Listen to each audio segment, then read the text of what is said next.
우리 중추신경과 말단신경이 있는데 이 뇌로부터 나온 것이 등 뒤로 내려가거나 이쪽 부분 들어와서 어떤 내분비를 담당하거나 이쪽 부분에 장기를 하거나 해서 이렇게 척추로부터 슈만한 신경선이 뻗어갖고 다리 아래까지도 신경선이 다 있는데요. 중추신경은 보통 뇌하 척수로 구성되어 있고요. 정보를 처리하고 주로 이렇게 머리 부분 중심으로 이렇게 돼 있어요. 그래서 뇌하 척수로 구성된 정보를 처리하고 명령을 내리는 중심부고, 말초신경계는 뇌하 척수에서 나와서 온몸에 퍼져서 이게 미주신경이라고 이쪽 부분을 장기를 이쪽으로 해갖고 다스리거나 등지 쪽으로 해서 척추뼈 있잖아요. 그 안에 들어가서 이렇게 퍼져가지고 다 신경이 연결되어 있는데요. 중추신경계는 뇌하 척수로 구성한 정보를 처리하고 명령을 중심부다. 말초신경계는 뇌하 척수에서 나와서 온몸에 퍼져 감각을 전달하고 명령을 수행하는 통로 역할을 한다. 말초신경계는 다시 근육 운동을 담당하는 체성신경계예요. 심장, 소화기관, 무의식주 기능을 담당하는 자율신경계, 교감신경, 부교감신경은 나뉜다.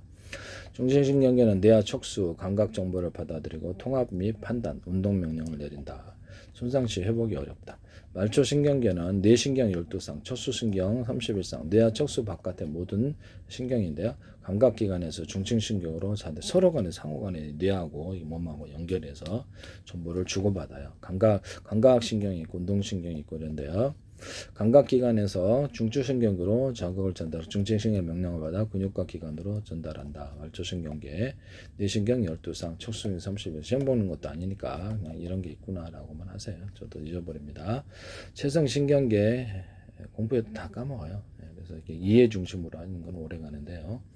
체성신경계 의식적인 근육 운동 조절한다. 감각신경과 운동신경이 있다. 자율신경계는 심장, 소화기관들은 자율적으로 움직이는 것과 더불어서 뇌에서 조절하는 부분이 둘이가 서로가 결합되어 있다. 이렇게 생각하시면 되겠습니다.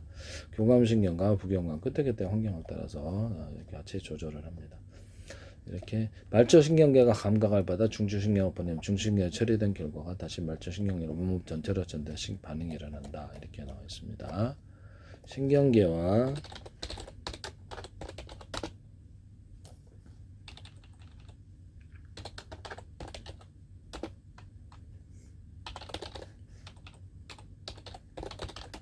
신경계와 바이러스 감염을 볼게요.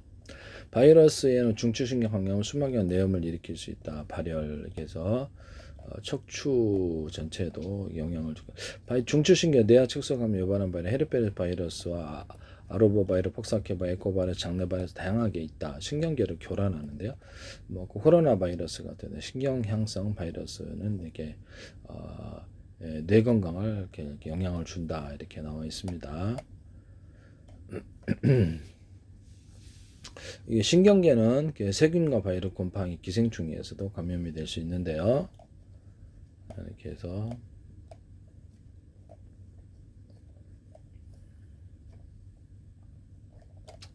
신경계와 바이러스 감염, 말단신경에도 할 수 있고요. 그 다음에 중추신경에도 감염이 될 수 있고, 어디에 이제든 다 들어갈 수 있어요. 바이러스는. 그래서 이렇게 해서 식사거부, 두통, 목경직 때는 발작, 바이러스성 중추형 감염 이렇게 해서 정신계통에도 이상을 일으킨다고 나와 있는데요. 소아바이러스성 이렇게 감염 이런 것 대략적으로 그냥 그렇다라고만 알면 되겠습니다. 신경계와 정기적인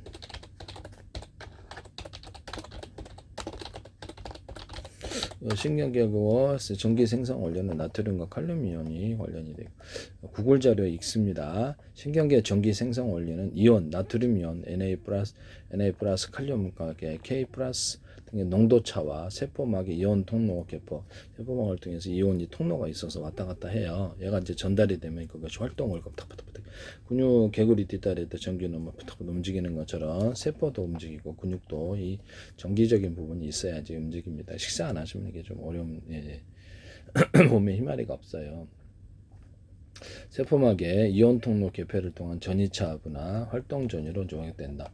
평상시 세포 안팎 이온 농도차로 휴지 전이를 좀 쉬고 있다가 자극을 받으면 나트륨 통로가 열려서 나트륨이 플러스가 유입이 되고, 그다음에 칼륨 통로가 열려서 그것이 나트륨이 안에 들어가면 칼륨 밖으로 나오는 이런 것을 작용을 통해 전기가 생성이 된다. 전기 신호가 이것이 연쇄적으로 전달되어 신호가 전달된다. 이렇게.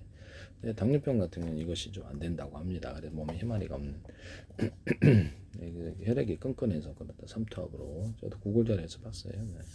기름기가 많거나 물이 좀 삼투압 현상에서 세포에 있는 물을 끌어당긴다고 알고 있는데요. 그래서 이게 스위치 세포를 열고 닫고 하는 기능이 원활하게 닫아버린다고.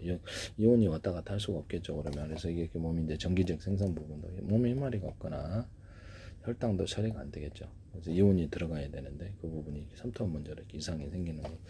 물을 먹어서 이렇게 혈액을 좀 희석시켜야 되지 않겠어요? 네. 기본 원리 뉴런 막전이와 이온인데요. 뉴런 세포막막의 안팎의 전하 차이로 평소에는 세포 내부가 음전하를 띈다. 이온 불균형 세포막 바깥은 나트륨 이온이 많고 안은 칼륨 이온이 많은데 이것이 서로 이렇게 이온 교환을 이루면서 전기를 생산한다. 이렇게 음전하를 띠는 단백질이 내부에 존재한다. 나트륨 칼륨 펌프라고 하는데 에너지를 사용해서 나트륨을 바깥으로 K가 이런 것을 칼륨은 안쪽으로 지속수용해서 이렇게 수축과 이완을 이렇게 하는 이런 원리를 갖고 있다. 그리고 막전인을 유지한다. 나트륨 칼륨 펌프. 자극이 없을 때 이온 통로가 서로 왔다 갔다 하는 거죠. 안팎으로. 근데 이것이 이렇게 혈액이 끈끈하거나 이런 문제가 생긴다는 것이죠. 자극이 없을 때 이온 통로가 닫혀 있고 펌프 작용으로 막전 이렇게 호르몬 이렇게 혈당 처리에도 이상이 생기는 부분으로 알고 있습니다. 이렇게 끈끈하면 지방이 많거나 그래서 물 먹고 운동하고 생활 관리를 잘 해야 되는데요. 그래서 그래서 혈압이 지나치게 혈액이 끈끈하고 이러면 이렇게 많은 지장이 생겨요. 밥 먹고 이렇게 일부러 잠을 이렇게 자거나 그럼 고혈당을 만들 수 있어요. 고혈당의 결과는 당뇨병 발생을 만들 수가 있습니다.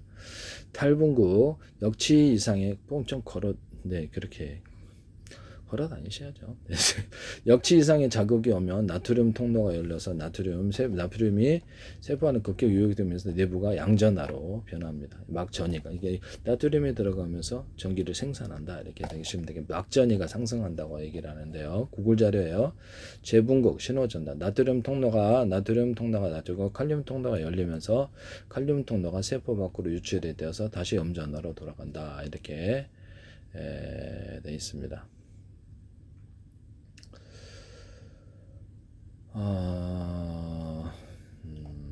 일반적으로 이렇게 나트륨과 이렇게 어떻게 칼륨이 서로 왔다 갔다 안팎으로 하면서 이것이 전기를 일으키는 것으로 보입니다. 일시적으로 더 음전할 때는 가분걸 때 휴지 상태로 돌아온다. 연쇄 반응 이렇게 해서 한 지점에서 발생한 활동전이 전기가 발생하면 인도판 부위에 막전이를 장하고 연쇄적으로 탈분극, 재분극, 축삭조기를 따라 전달돼 신호 전달, 흥분의 전도, 도약 전도. 절연체는 미엘린 수초가 감싸진 신경의 활동 전이가 건너뛰면서 도약돼서 속도가 전달되면서 속도를 빼른다. 결론적으로 신경세포는 이온 채널의 열리고 닫힘을 이용해서 전기적 에너지를 만든다. 전이차를 만든다. 그래서 이렇게 열리고 닫힘을 통해서 전기적 에너지를 이렇게 만들고 이를 통해 정보를 빠르게 전달한다. 전기 화학적 시스템을 가동시킨다라고 나와 있습니다.